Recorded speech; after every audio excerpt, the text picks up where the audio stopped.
Bonjour, bienvenue à ce nouveau vlog Safe for Kids Online, notre portal dédié à la sécurité digitale.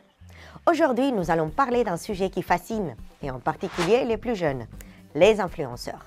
Être une star des réseaux sociaux peut sembler attrayant. Célébrité, voyages, cadeaux en tout genre, la vie des personnalités digitales fait rêver. Mais ce que l'on ne voit pas souvent, c'est l'envers du décor. Divertir des abonnés demande un effort constant. Il peut être éprouvant sur le plan émotionnel d'investir beaucoup de temps dans une publication, juste pour avoir les internautes l'ignorer ou la moquer. Les enfants doivent comprendre que ce qu'ils voient sur les réseaux sociaux n'est pas la vraie vie. La plupart des publications des influenceurs sont des mises en scène. Elles sont fortement éditées et déforment la réalité. Certains youtubeurs postent des vidéos sur leurs angoisses et leurs peurs.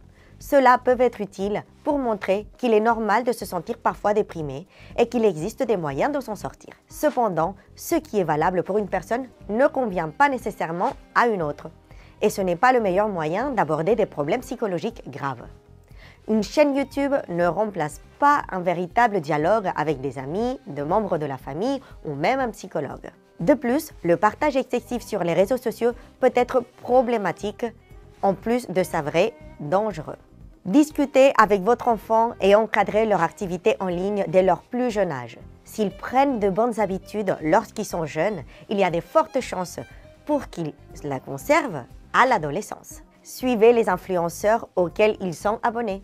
Si votre enfant suit un influenceur, pensez à le suivre également et gardez un œil sur ce qui est publié ou partagé. Soyez là pour expliquer à votre enfant ce qui est bien et ce qui est mal.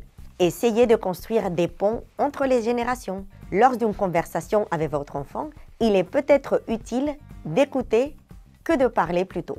Faites savoir à votre enfant que vous êtes intéressé par ce qui est dit et essayez de ne pas agir avec autorité ou sévérité. Pour découvrir plus de conseils d'experts pour les grands et le contenu amusant pour les petits, rendez-vous sur safe4kidsonline.com/fr. Merci et à bientôt.